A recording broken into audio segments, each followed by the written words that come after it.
চামড়া উঠে যাবে। কি শুরু করলে? সত্যি বলছি, চুলকাচ্ছে, এখানে থাকা যাবে না। হোটেল বদলাই তাহলে?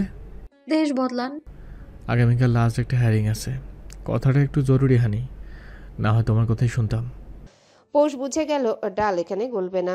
ইচ্ছে করে চুলকে গলাটা লাল বানালো। তৌসিফ মগটা সাইড টেবিলে রেখে বিছানায় উঠল। নিজের ঠান্ডা হাতটা পৌষের গালে রাখতে ও তেরা হলো। সরে গিয়ে বলল, ঠান্ডা। তৌসিফ বাঁকা হাসে, তার চোখে দুষ্টুমি। পৌষকে টেনে নিজের একদম কাছে নিয়ে ঠোঁটে চুমু দিয়ে খুব ধীরে ধীরে সে থুতনিতে ঠোঁট রাখলো। চাপদারের স্পর্শে কাতর হয় পৌষ। তৌসিফ অতি যত্নে গলায় দীর্ঘশ্বাস ফেলে। উষ্ণতায় চারিপাশ ভরে ওঠে। পৌষ তৌসিফের কাঁধ আঁকড়ে ধরে বলে, কি করেন? তৌসিফ যথেষ্ট থেকেও চালাক পুরুষ। সে উত্তর করল না, বরং পৌষের পিঠটা নিজের বুকে লাগালো। পেছন পেছন গলায় আদর দিতেই পৌষ খেয়ে হারিয়ে ফেলল। বরাবরের মতো এবারও তৌসিফ তাকে ঘায়েল করে ছেড়ে দিল, ঠিক মাঝ সমুদ্রে। পৌষ খেয়ে হারিয়ে ফেলল। ঘুরে বসে তৌসিফের দুই গালে নিজের হাত রেখে যথারীতি গালে ঠোঁটে চুমু খেলো। তৌসিফ আদর নিতে ব্যস্ত তখন। পৌষ হাপিস নয়নে তাকাতেই তৌসিফ তার কম্পন জাগানো হাসিটা উপহার দিল। পৌষ লজ্জা পেল। তৌসিফ উঠে পড়ে তখন লেগেছে বউয়ের লজ্জা ভাঙাতে, অতি যত্নে, খুব নীরবে। ফেরি টেলের মতো খুবই রোমান্টিক এক রাত কাটল তাদের। আজ তৌসিফ ছিল বেপরোয়া। তার আদর সামলাতে গিয়ে বড়ই ক্লান্ত আজ পৌষ। চোখ বুজে এখনো ঠায় শুয়ে আছে। ঠান্ডার এই শীতের রাতে প্রিয় পুরুষের বুকে ঘুমানো আসলে একটা ফ্যান্টাসি। প্রতিটা নারী এটা অনুভব করতে চায়। আস্ত একটা মানুষের উষ্ণতা নিচক কম নয়। একটি দেহের ভাঁজে আরেকটি দেহ যখন লুকিয়ে পড়ে, তখন কিন্তু মুহূর্তটা কাটানো কঠিন। শীতের রাতে এই ইচ্ছে আকাঙ্ক্ষা যেন বৃদ্ধি পায়। পৌষ আরামে গুঙিয়ে ওঠে। তৌসিফ ওর মাথায় চুমু খায়, দৃষ্টি তার সম্মুখে। কাচের জানালা ভেদ করে বাইরে ঝলমলে দৃশ্য নজর কাটছে তার, কিন্তু বুকে থাকা এই সুখের দলা যেন তার সকল ইচ্ছে ত্যাগ করাতে বাধ্য করে। মন চায় এখানে সমাধি হোক প্রিয় মানুষটার বুকে। আমিও চলি। এই নিয়ে তৃতীয়বার প্রশ্নটা করল পৌষ। তৌসিফকে তৈরি হতে দেখেই ও সাথে যেতে চাইছে। তৌসিফ বুঝলো বউ তাকে একা ছাড়তে চাইছে না। পৌষের মন পড়া শিখেছে তৌসিফ বহু আগে। ওর ভাবনা পিয়াসী, ওর সাথে তৌসিফের দেখা হোক, সেটা কিছুতেই মানতে নারাজ পৌষ। না চাইতেও তৌসিফ বলল, কানটুপি পরে নাও পোস্টার। পৌষের মুখটা চকচক করে উঠল। খাট থেকে এক লাফে নেমে তৌসিফকে জড়িয়ে ধরল। তৌসিফ আগলে নেয়, কপালে চুমু দিয়ে বলে, লাফিও না হানি। ঠিক আছে আমি। হাসি মুখে জানায় পৌষ। তৌসিফ তবু ভরসা পায় না। ওর আয়োডিনের ওষুধ চললেও ওর দুর্বলতা তৌসিফ টের পায়। হয়তো চঞ্চলতার ভিড়ে কেউই টের পাবে না, কিন্তু তৌসিফের চোখেও ফাঁকি দিতে পারবে না। ওদের গাড়ি থামলো কোর্টের সামনে। পৌষ বেশ অবাক হলো। কোথায় ওদের কোর্টের সামনে তো এমন দৃশ্য থাকে না। কত সুন্দর নীরব একটা জায়গা, কোনো কালো পোশাক পরা লোক নেই। ওরা ভেতরে যেতে অবশ্য পৌষ কালো পোশাকের লোক দেখলো। তৌসিফ এক হাতে পৌষকে ধরে আরেক হাতে কিছু পেপার সাইন করলো। তারা বেশ কিছুক্ষণ কথা বলল। আগা মাথা ততটা পৌষ বুঝে না। হঠাৎ পিয়াসী উপস্থিত হলো সেখানে। বড় বড় চোখে তাকিয়ে এক চোখ ঘুরানি দিল পৌষ। পিয়াসী অবাক হলো। এই মেয়ে একটা বাদর, তা বুঝতে দেরি হলো না। পিয়াসী নরম স্বরে বলল, তৌসিফ ওর শাস্তি একটু কমাতে চেষ্টা। প্রশ্নই ওঠে না। আমাকে তুমি খুব ভালো করে চিনো, ঠিক যতটাই ভালো করে চিনো, যতটা চিনলে যে শাস্তি কমাবো না আমি। সো সময় অপচয় করো না এখানে। উঠে যেতে নিলেই তৌসিফের হাত ধরে পিয়াসী। তড়িৎ বেগে খামচে ধরে পৌষ ওর হাত। ব্যাপারটা ঘটলো কারেন্টের গতিতে। পিয়াসী আর্তনাদ করে ওঠে। তৌসিফ দেখলো পৌষ আরেক হাত বাড়াচ্ছে। চট করে বুঝে নিল চুল টেনে ধরবে। পেছন থেকে ওর কোমর চেপে সরালো তৌসিফ। পৌষ তবু হাত ছাড়ল না। পিয়াসী নিজের আরেক হাত দিয়ে পৌষের বাহু শক্ত করে ধরে ছাড়াচ্ছে। উকিলটা অবাক হয়ে আছে।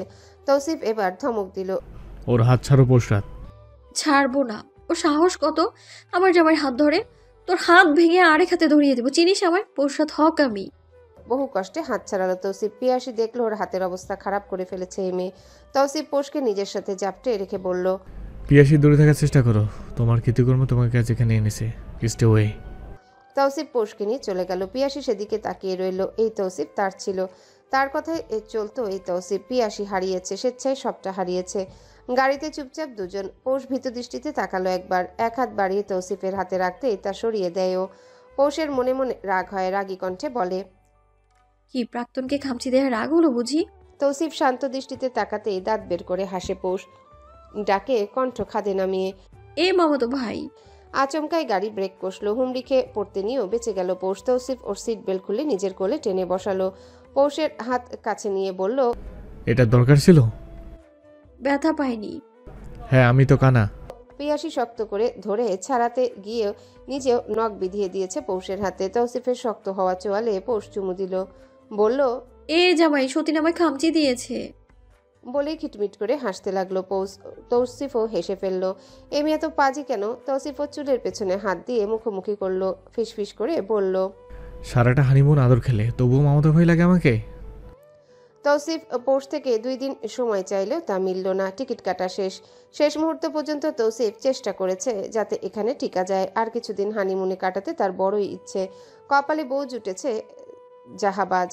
একে হাজারো ফন্দি করেও আটকে রাখা যাচ্ছে না, উল্টো ফন্দি আটিয়ে এসে তৌসিফকে আটকে নিবে। তৌসিফ নাড়া যেতে তার মন চায় বউ নিয়ে পাখি হয়ে উড়াল দিতে, প্রশস্ত আকাশের বুকে বিচরণ করতে তার তোতা পাখি নিয়ে, সারাটাক্ষণ ওই পাখিটাকে আদর যত্ন করতে। আপাতত পৌষকে রাত্রি বিলাস করাতে বাইরে এসেছে তৌসিফ। সুন্দর রাস্তায় সুন্দর একটা জুটি। পৌষ অবশ্য সোজা হাঁটছে না, ও হাঁটছে এদিক ওদিক হয়ে। তৌসিফ হাতছাড়া করে না, তার ডান হাতের ভাঁজে পৌষের হাত ধরা। ছোট্ট একটা পাথর দেখে পৌষ এগিয়ে গিয়ে লাথি মারল, বলল, এভাবে যদি সতীনটাকে শর্ট মারতে পারতাম, আহা আমার কলিজাটা জুড়িয়ে যেত। তৌসিফ মুখ ভার করে। এই মেয়ের কি খারাপ লাগে না? সতীন ডাক শিখেছে নতুন নতুন, ঠিক যেন সদ্য বুলি শেখা এক তোতা পাখি যাকে শিক্ষা দেওয়া হয়েছে এই ডাক আয়ত্ত করে এখন সে বারংবার এটাই ডেকে চলে। তার আর কোনো চাওয়া নেই, পাওয়া নেই, শুধু ডাক কেন্দ্র করেই সে তৌসিফের বুকে হুল ফুটাচ্ছে, ঠিক যেন এক ভোমরা। মনে মনে তৌসিফ উচ্চারণ করলো, কালো ভোমরা তোমরা। পৌষ কপাল কুচকে তাকালো, তৌসিফ ভরকালো। মনে হচ্ছে পৌষ শুনে নিয়েছে সবটা। তৌসিফ অবাকই হয়, ও কিনা বউ ভয় পায়, এইটাই কি বাকি ছিল জীবনে? পৌষ শীষ বাজালো। তৌসিফ তাকাতেই ভ্রু উঁচু করে বলল, কি ভাবেন? তোমাকে আমি তো কাছে। আরো কাছে চাই আমি, কতটা? যতটা পাওয়া যায়। বলতে বলতে কিছুটা দূরত্ব কমায় তৌসিফ। পৌষ চট করে ওর নাকের ডগায় চুমু খেয়ে সরে গেল। তৌসিফ হেসে ফেলল। চঞ্চলা পৌষ তখন এদিক ওদিক দেখছে। তৌসিফ কাছে টেনে হাঁটা ধরে পৌষ শান্ত হয়। তৌসিফের বাহুতে মাথাটা রেখে হাঁটতে থাকে তাল মিলিয়ে, বুক ভরে শ্বাস টানে। তারা বিদায় নিবে। এই দেশে আসবে না আর পৌষ, কখনোই না। যেই দেশে অতীত থাকে সেই দেশ ত্যাগেই সুখ। এসব দেশে অভিশাপ বয়ে আনে। ওইসব পিয়াসী শুধু ধ্বংস করতে জানে। তারা গড়া জিনিস নষ্টে বিশ্বাসী, নষ্ট করতে তারা পছন্দ করে। পৌষ এসব চায় না, সে চায় সুখে থাকতে। সে প্রেমে পড়েছে, এই তৌসিফ তালুকদারের প্রেমে পড়েছে। গভীর সেই প্রেম, সেই প্রেমের অতলের তলা নেই। পৌষ ভাবে যেই পুরুষের সাথে তার মানানসই বলতে শুধু বিপরীত লিঙ্গ বই কিছুই না, সেই পুরুষকে কিভাবে সে এতটা চাইতে লাগলো, কিভাবে প্রেম সাগরে ডুবতে লাগলো, এখনো পৌষ ভেবে কুল পায় না। এই অসমবয়সী দাম্ভিক গম্ভীর কণ্ঠের অধিকারী পুরুষটাকে কিভাবে এতটা ভালোবাসলো পৌষ, কিভাবে সে অধিকার পেল ওই চাপদারিতে হাত রাখতে, কিভাবে সে অধিকার পেল তার চিকন ওষ্ঠাধরে হালকা কালচে গোলাপি ওষ্ঠাধরে রাখতে, কে দিল ওই বিশাল বুকে মাথা রাখতে। পৌষের চোখ ভিজে উঠল, হঠাৎ বুকে ভয় চাপলো, আচমকা পানিও গড়িয়ে পড়েছে। তৌসিফ দেখার আগে পৌষ মুছতে নিল, তবে অপারগ। তৌসিফ দেখে নিয়েছে। ডান হাতে চোখ মুছতে গিয়ে গম্ভীর কণ্ঠে তৌসিফ প্রশ্ন করল, কিসের পানি? ভয়। আমাকে? ভাগ্যকে। তৌসিফ পৌষকে বুকে জড়ালো। অসমবয়সী অথচ সবচাইতে সুন্দর এক দম্পতি, যাদের এক আঁচল পরিমাণ আছে শুধু সুখ, যারা পাশাপাশি হাঁটছে। হয়তো এটা একটা সুন্দরতম রাত। হয়তো পৌষের মন তাকে আগাম বাণী শোনালো তার ভবিষ্যতের। হয়তো তার ভালোবাসার অথই সাগরে খুব শীঘ্রই আগমন ঘটবে জলোচ্ছ্বাসের। হয়তো তারা বেখবর। তৌসিফ পৌষকে নিয়ে বসলো। সামনে কিছু ক্যাফে খোলা। তৌসিফ কফি আনতে যেতেই পৌষ দু হাতে মুখ চেপে ধরে, তার কান্না পাচ্ছে। তার মন বলছে সামনে আজকের রাত আসবে না। ঝরঝর করে কেঁদে ফেলল পৌষ, শব্দহীন, দাবালো নিজেকেও। তৌসিফ জিজ্ঞাসা করলে কি উত্তর দিবে? অকারণেই কাঁদছে। পৌষ জানে না তার মন খারাপের কারণ। ও চোখ মুছলো, গলা ঠিক করলো। তৌসিফ ততক্ষণে ফিরে এসেছে, তার মুখে হালকা আভায় হাসি। পৌষ তাকিয়ে রইল, তার যেন তর্স হয় না। মন চায় নিজের মাঝে একে লুকিয়ে নিতে, একান্ত নিজের করে রাখতে। তৌসিফ এসেই আন্দাজ করে ফেলল তার বউ কেঁদেছে, কিন্তু কারণ জানা নেই। তৌসিফ আচমকা পৌষকে এক হাত আদর দিল। সারা মুখ ভর্তি আদরে আহ্লাদি হয় পৌষ। তৌসিফ জিজ্ঞাসা করে, কেন কাঁদে আমার তোতা পাখি? জানি না তো, শুধু মনে হয় আপনাকে ভালোবাসি। আমিও তো ভালোবাসি। আজকে ভালোবাসবেন? শুধু আজকে না, রোজ প্রতিটা নিঃশ্বাসে তোমাকে আমি ভালোবাসি পৌষরাত। কিভাবে বুঝাই? পৌষ শান্তি পায়, তার মন শান্ত হয়। দূরে অচেনা পাখি গান করছে, রাস্তায় ভায়োলিনের সুরে সবটা ভুলে পৌষ, সবটা। আজ তাদের মাঝে শুধু আনন্দ আর এক বুক ভালোবাসা। তৌসিফ ওর কপালে চুমু দিল। পৌষ মুখে তুলে তাকালো, বলল, একটা নামতা বানিয়েছি, শুনবেন? তৌসিফ বুঝি না করে মাথা নেড়ে সাই দিল। পৌষ বলল, চুম্মা একে চুম্মা, চুম্মা দ্বিগুণে উম্মা, 3 চুম্মায় পাপ্পি, 4 চুম্মায় ঝাপ্পি।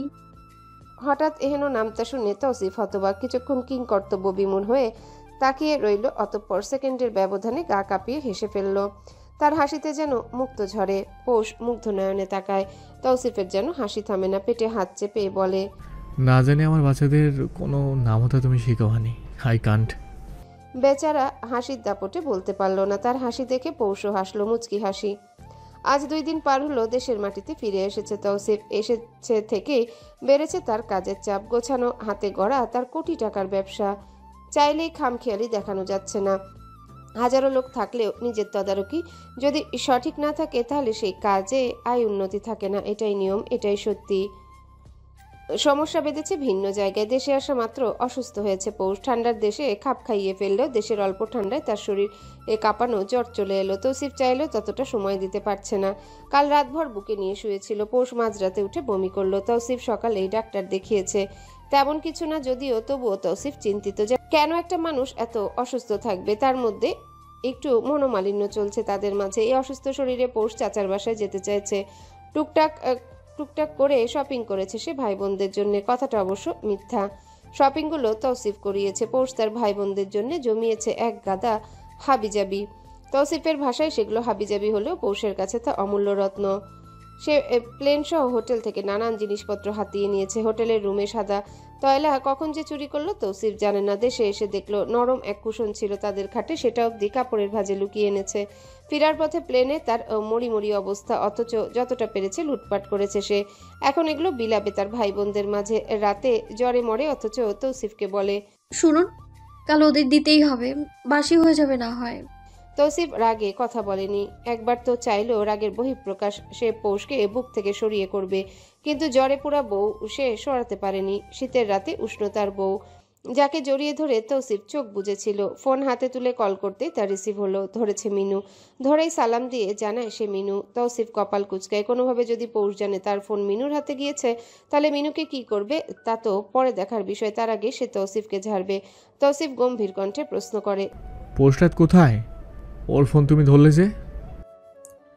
মামা, ছোট ভাবি বাইরে গেল মাত্র, ফোন খাটে ছিল, কাপড় গোছাতে এসে দেখলাম তাই তুলেছি। পৌষ বাইরে গিয়েছে শোনা মাত্রই তৌসিফের মেজাজ বিগড়ালো। এই অসুস্থ শরীরে কোথায় গেল? তৌসিফ কত বুঝালো ওকে, কথা শুনে নাও। আজ তৌসিফ তাকে রাগ দেখাবে। এত আদরে রাখার পরও কেন এই অবাধ্যতা? রাগ চেপে মিনুকে জিজ্ঞাসা করলো, কোথায় গিয়েছে বলেছে? গাড়ি নিয়েছে সাথে? গাড়ি লাগবে কেন মামা, ছোট ভাবি তো বাড়িতেই আছে। মানে? নিচে হাঁটতে গেল মনে হয়, ঘাটের দিকে দেখেছি ছাদ থেকে। তৌসিফ ফোঁস করে দম ছাড়লো, ফোন কেটে দিল। ডান হাতটা ঘাড়ে ডলল কিছুক্ষণ। কাঁধ ব্যথা করছে তার। ইমুকে ডেকে কাজ বুঝিয়ে তৌসিফ বেরিয়ে গেল। তার মন বলছে পৌষের এখন তাকে দরকার। নিশ্চিত একা একা খারাপ লাগছিল, তাই হয়তো বাইরে বেরিয়েছে। পৌষ, নারী কণ্ঠের ডাকে পিছু ফিরে পৌষ। আভিজাত্যের ছাপে জর্জরিত এক নারী দাঁড়িয়ে সামনে। তৌসিফের ভাবি হন সম্পর্কে পৌষের কপাল কুঁচকে গেল, মেজাজ খারাপ হলো। এত সুন্দর বিকেলে কেন এই উজবুক মহিলার চেহারা দেখতে হবে? পৌষের চোখে মুখে বিরক্তির ছাপ। মহিলাটি তা বুঝলো। তৌহিদের বউ হাসলো। পৌষের বড়ই আশ্চর্য লাগে। পা থেকে নাক পর্যন্ত স্বর্ণে মুড়ে আছেন উনি। বাড়ির মধ্যে কে পড়ে এগুলো? পৌষের এখন হাসি পেল। কেমন আশ্চর্য লাগছে তাকে দেখতে। মীরা এগিয়ে এলো, হাসি মুখে জিজ্ঞাসা করলো, হানিমুন কেমন কাটলো? পৌষ অবাক হলো। সবাই জানে তারা হানিমুনে গিয়েছে। কই তৌসিফ মিয়া তো বলল না তাকে। উত্তর না পেয়ে পৌষের বাহুতে হাত রাখে মীরা। পৌষ চমকালো, বলল, ভালো। ঘাটে বসবে, না হলে চলো হাঁটি। পৌষ সরাসরি নাকচ করে, যেতে হবে আমাকে। তোমার স্বামী আসতে দেরি হবে না? এতদিন পরে বেরিয়েছে, নাকি গুরুত্বপূর্ণ কাজ আছে? আচ্ছা চলো তাহলে ওপরে যাই, অনেকদিন যাওয়া হয় না। পৌষের অবস্থা এখন সামনে কুয়া পিছনে খালো। কিছুতেই মীরাকে নিজেদের ফ্ল্যাটে নিতে চাইছে না। কেন জানি ভালো লাগে না। তাই ভেবেচিন্তে বলল, আচ্ছা তাহলে এখানেই হাঁটি। ঘাটে? না, হাঁটি শুধু। এই ঘাট নিয়ে পৌষ চরম অপমানিত হয়েছিল তৌসিফ থেকে। যদিও পরে সে নৌকা দিয়ে পৌষকে ঘুরিয়েছে, কিন্তু প্রথম ভয়টা এখনো চাপা কাজ করে তার মাঝে। তৌসিফকে ভয় সে আজীবন পাবে। মুখ চালালেও তার ভেতর টিপটিপ করে এই লোকের ভয়ে। পৌষ বুঝতে দিতে চায় না, কিন্তু চালাক তৌসিফ বুঝে ফেলে। মামাতো ভাই কি না মীরার কথায় পৌষের ধ্যান ভাঙল।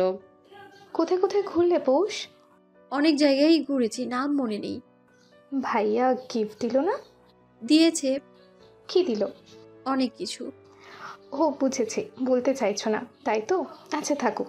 এই দেখো, এই আংটিটা তোমার ভাসুর দিল, ডায়মন্ডের, সাথে ম্যাচিং ইয়াররিং আছে। তবে কাজ ভারী, পরতে মন চাইলো তাই কানের স্বর্ণ দিলাম। পাঁচ ভারী তাই টানা ছাড়া পরতে পারি না। তোমার কানেরটা কিসের? পৌষের মাথা ওড়না দিয়ে পুরো ঢাকা, দেখার জো নেই। ও বলল, আছে ভাবি। ভাবি?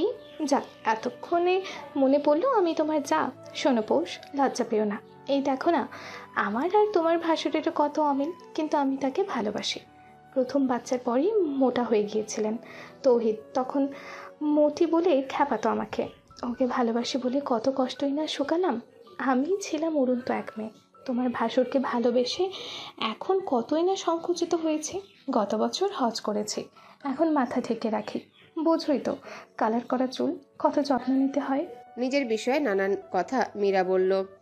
পৌষ বুঝলো তার থেকে বড় বাচাল মীরা, মাথায় দুই একটা স্ক্রু ঢিলাও আছে। বিষয়টা টুসু ভাইকে জানাতে হবে। পৌষ মনে মনে ফোন দিয়ে আটলো।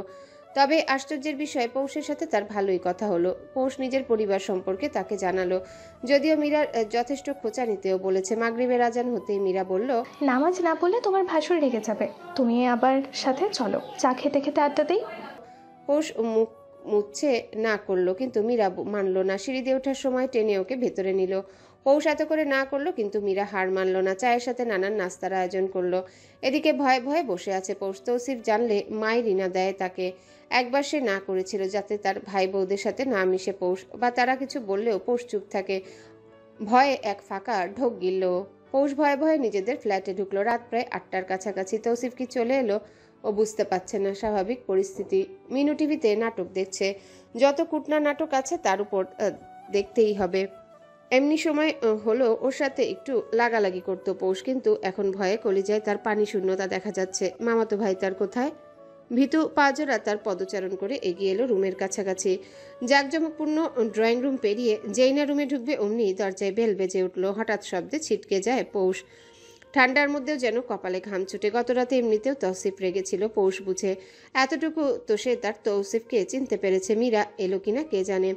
আসলে পৌষ খতম, একেবারে শেষ। ওর বুক ওঠানামা করছে। পৌষ হাঁপিয়ে উঠল যেন।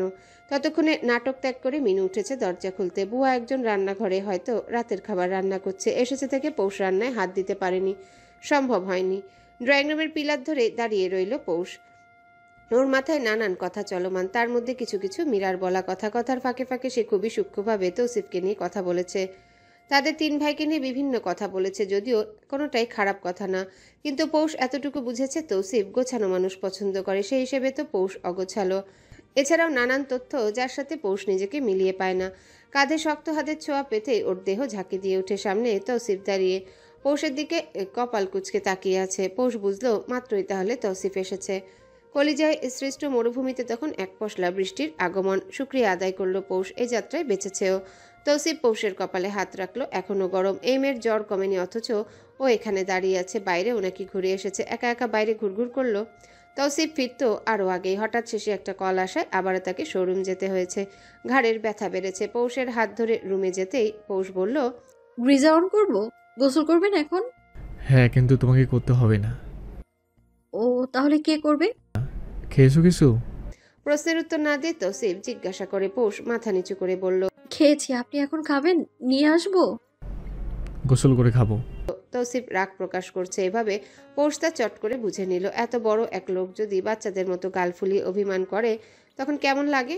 পৌষের হাসি পেল। হাসি চেপে বলল, বাসায় একজন এসেছিল, আমি দেখিনি, মিনু দেখেছে। আপনাদের নিচে কিসের যেন কাজ হচ্ছে, তার জন্য বলল। হ্যাঁ, বাসার নিচে অভিসুম করেছি একটা কাজের জন্য। কত মানুষের আনাগোনা, আমি চাই না নিজের বাসায় লুকিয়ে থাকো তুমি। তৌসিফ বাথরুমে ঢুকলো। পৌষ পা ঝুলিয়ে বসলো বিছানায়। ওর মনে পড়লো কিছু মাস আগে বাসায় একগাদা লোকের আগমন হয়েছিল। পৌষ তখন রুমে ঘাপটি মেরে বসেছিল। প্রায় 2 ঘন্টা মিটিং থাকায় পৌষ এক রুম থেকে আরেক রুমেও যেতে পারেনি।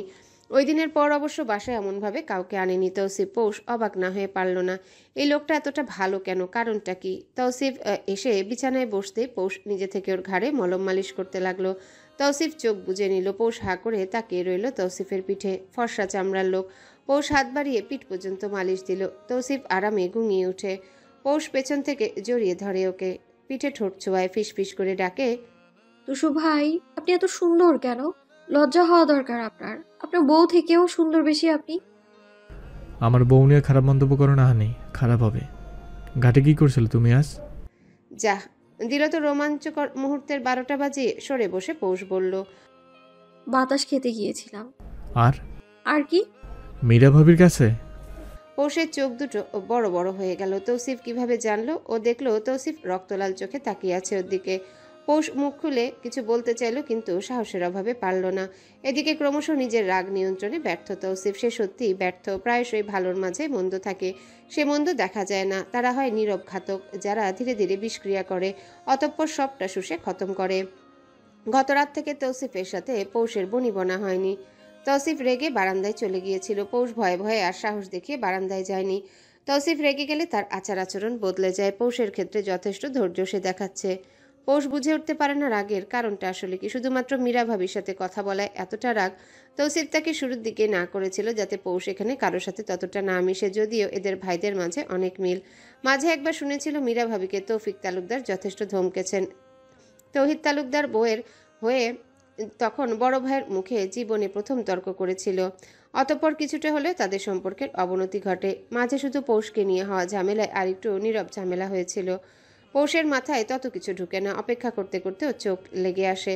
তৌসিফ রাত 12টার পর রুমে ঢুকে লাইট অফ করে সোজা বিছানায় চলে যায়। বিয়ের এতগুলো মাস পরেই প্রথম পৌষকে কাছে টানে না তৌসিফ। নিজের গায়ে কম্বল নেওয়ার সময় কিছুটা পৌষের উপর দিয়ে পাশ ফিরে শুয়ে পড়ে। তার শরীর তখন রাগে কাঁপছিল। কথা না শোনা মানুষের প্রতি তার ভিন্ন অনুভূতি জন্মায়। তৌসিফ প্রকাশ করতে পারে না। তার মাথা তখনও রাগে দপদপ করে। পৌষ সকালে আজ আগেই উঠেছে, নামাজ পড়ে নিজের মতো নাস্তা বানিয়েছে বুয়াদের সাহায্যে। ফাঁকে ফাঁকে উকি দিচ্ছে ও। তৌসিফ উঠছে না। পৌষ গরম পানি সহ বাথরুমে দিয়ে রাখলো। করার মতো শুধু রান্নাটাই আছে। তৌসিফ আজ দেরিতে উঠল। তার মেজাজ কিছুটা হলেও ঠান্ডা আপাতত। কাল রাতে বারান্দায় গিয়ে ঠান্ডায় না দাঁড়ালে নিশ্চিত তার হাত উঠে যেত। সে চায় না এটা হোক, কখনোই এমনটা হোক। ও উঠে যেতে যেতে পৌষ রুমে ঢুকে বিছানা গুছিয়ে নিল। তৌসিফের কাপড় বের করে রাখতে রাখতে মাথাটা চক্কর দিয়ে ওঠে ওর। 2 পা পিছিয়ে যেতেই ঠান্ডা এক বুকে ধাক্কা খায় পেছন থেকে। চোখটা সাময়িক বন্ধ করে পুনরায় খুলে তৌসিফ ওর বাম হাতের বাহু ধরে। পৌষ ঘুরে দাঁড়ায়, মাথা নিচু করে রাখে। তৌসিফ গম্ভীর কণ্ঠে বলে, মেডিসিন নিয়েছো? পৌষ চুপ। তা দেখে তৌসিফের গলা ভারী হলো। বলল, জানি নাও নেই। তাহলে কি করছিলে এতক্ষণ? মাথা ঘুরোচ্ছে আবার হাসপাতালে ঘুরিয়ে নিয়ে আনবো? পৌষের হাতের তালু ঘেমে উঠে, সাথে ঘামে ঠোঁটের উপরের অংশ। তৌসিফ তা দেখে। ডান হাত বাড়িয়ে মুছে দিয়ে বলে, বুয়াকে খাবার দিতে বলো। নিচু স্বরে পৌষ জিজ্ঞাসা করে, জিমে যাবেন না? সময় রেখেছো তুমি? পৌষ মনে মনে কষ্ট পেল। ভয় ডাকেনি। ভয় পাওয়াটাও তো অযথা না।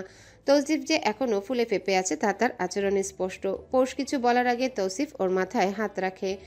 আদরের ভঙ্গিতে মাথায় হাত বুলায়, ঠিক যেন ছোট্ট একটা বাচ্চা। তৌসিফ পৌষের মুখের দিকে তাকিয়ে বলে, মীরা ভাবির কাছে ঘেসো না পোস্টার। তার কাজ ঘেসো না মানে আমার কাজ ছাড়া হওয়া। আমি জানি তুমি আমার কাজ হিসাবে থাকতে চাও। কি ভুল বললাম? পৌষ মাথা নাড়ে। তাহলে খবরদার বলে দিলাম, তার কাছে যাবা না। সে কিন্তু পীর বাবা, মানে কোনো বিষয় প্রমাণ তোমাকে দেবে, তুমি টেরই পাবা না। তখন দেখবে আমাকে ভালো লাগছে না। রাস্তার পাশে তোকে কি ভালো লাগবে? তুমি তখন ঘর যেতে চাইবে, আমি তখন বেঁধে রাখবো তোমাকে। আমি তো বউ ছেড়ে দিব না, বুঝছো আমার কথা? পৌষ যেন এই মুহূর্তে সত্যি অবাক বনে গেল। মীরার মতো মানুষ জাদুবিদ্যায় বিশ্বাসী, এটাও হতে পারে? তৌসিফ ওর আশ্চর্য ভাব দেখে আড়ালে ফিচেল হাসলো। মীরার মতো মানুষদের স্বয়ং শয়তানও ভয় পাবে। এরা দেখতে শুনতে বোকা হলেও এরা বিনা কারণে অন্যের ঘর ভাঙতে শান্তি পায়। তৌফিক তালুকদার এর বউ এর পর একমাত্র মীরাই আছে যে বুয়াদের দিয়ে দিয়ে সারা মহল্লা জাহির করিয়েছে যে তৌসিফ কাজের মেয়ের সাথে সম্পর্কে জড়িয়েছে। খবরাখবর সবটাই সে জানে। মীরা তাকে দেখলেই 2 মাইল দূরত্ব বজায় রাখে। এই বাড়িতে পিয়াসির সাথে ছিল তার গভীর খাতির। তৌসিফ ভেবেছে আরেকবার পৌষের আশেপাশে মীরাকে দেখলে পৌষের আগে মীরার মাথাও ঠিক করে দিবে। স্বামীর টাকায় টান ফেলতে তৌসিফের ঘণ্টাখানেক সময় লাগবে। ডাইংয়ের সাপ্লাই বন্ধ করতে আর কতক্ষণ? খারাপ তৌসিফ হতে চায় না। পরিস্থিতি তাকে দিয়ে খারাপ কাজ করিয়ে নেয়। পৌষ খাবার সাজাচ্ছে। ওর মাথায় এখনও তৌসিফের কথা ঘুরছে। তৌসিফ এসেই বলল, বুয়া ডিম সিদ্ধ দিয়ে একটা। পৌষ ডিমের প্লেটটা এগিয়ে দিয়ে বলল, পোজ করেছি আজকে। আচ্ছা। বলে পৌষকে বসায়ও। খেতে খেতে পৌষ বলে, আজ ভার্সিটিতে যেতে হবে, কাল থেকে এক্সাম। যাবে? না মানে? বলো আমার সাথে কথা বলার সময় ফ্রিলি বলবো প্রসাদ, এত ভনিতার দরকার নেই।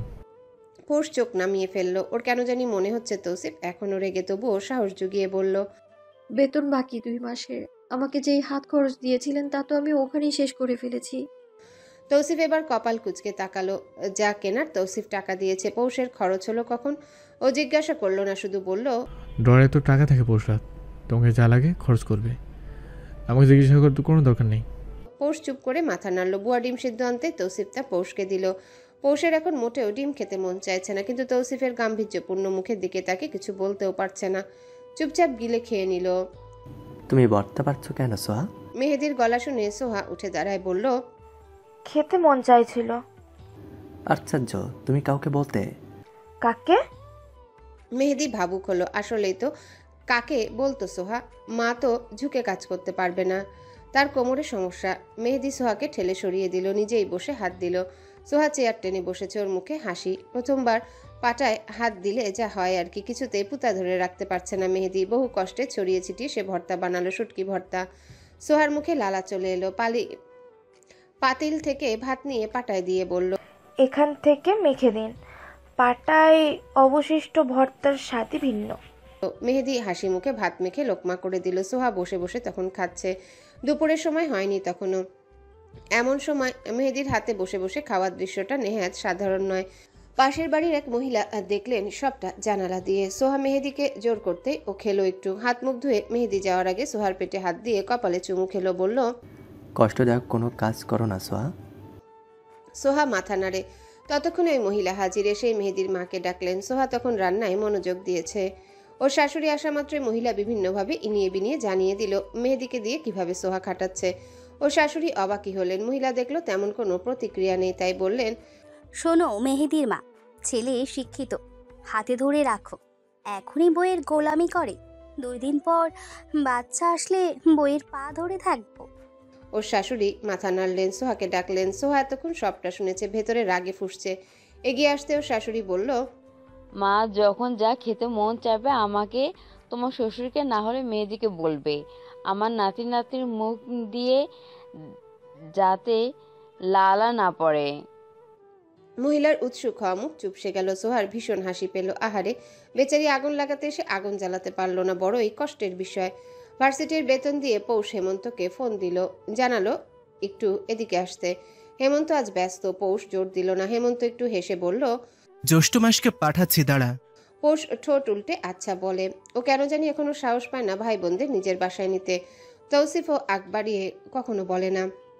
একবার ইনিমিনিকে শুধু নিয়ে এলো। ওই বাসায় কারোর সাথে ফোনে কথা বললে যদিও কিছু বলে না, কিন্তু যেতে দিতে চায় না।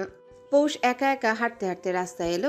বাইকে তখন কিছু ছেলে পেলে। একজন ইশারায় পৌষকে দেখালো। পৌষ ভ্রু কুচকে তাকালো। বাইকে হেলান দিয়ে দাঁড়ানো ছেলেটা সেই ছেলেটা যাকে পৌষ মাস কয়েক আগে টুনটুনিতে মেরেছিল। আহা, কি শর্টটাই না মেরেছিল পৌষ। ছেলেগুলো ভয়ে পালালো এক প্রকার। পৌষ গর্ববোধ করলো, অথচ বুঝলো না তৌসিফ তালুকদার এদের ট্রিটমেন্ট দিয়েছে, স্পেশাল ট্রিটমেন্ট। জ্যৈষ্ঠ আসতে দেরি হওয়ায় পৌষ কল লাগালো।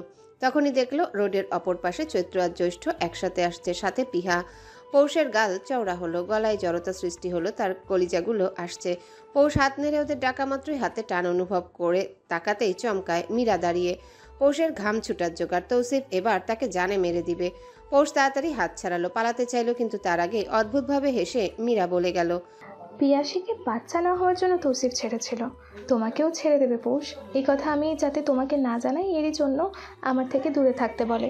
তোমার নিশ্চিত সমস্যা আছে পৌষ, তাই এখনও তৌসিফ বাবা ডাক শুনতে পাইনি। ও তোমাকে ছেড়ে দিবে। পৌষের কানে আর ঢুকলো না। মীরা গাড়িতে উঠে চলে গেল। এদিকে রাস্তায় ঢলে পড়ে পৌষ। পড়ার ঠিক আগ মুহূর্তে পেছন থেকে হেমন্ত ধরে ফেললো। সামনে থেকে তখন ভাই বোনগুলো ছুটে আসছে। পৌষ হাত বাড়ালো। ইনিমিনি কোথা থেকে ওর বুকে চলে এলো। পৌষ ঝাপসা দেখলো ওর সবগুলো ভাই বোন এসেছে। নিশ্চিত পৌষকে চমকাতে তাদেরই আগমন। ওর মুখ দিয়ে অস্পষ্ট বের হলো, তৌসিফ। হ্যালো বন্ধুরা, পরবর্তী পার্ট খুব তাড়াতাড়ি আসবে, তো সবাই অপেক্ষায় থাকো। আর চ্যানেলটি যারা এখনো সাবস্ক্রাইব করোনি তারা পরবর্তী পার্ট দেখার জন্য চ্যানেলটি সাবস্ক্রাইব করে রেখো। ধন্যবাদ সবাইকে, আমাদের সাথেই থেকো।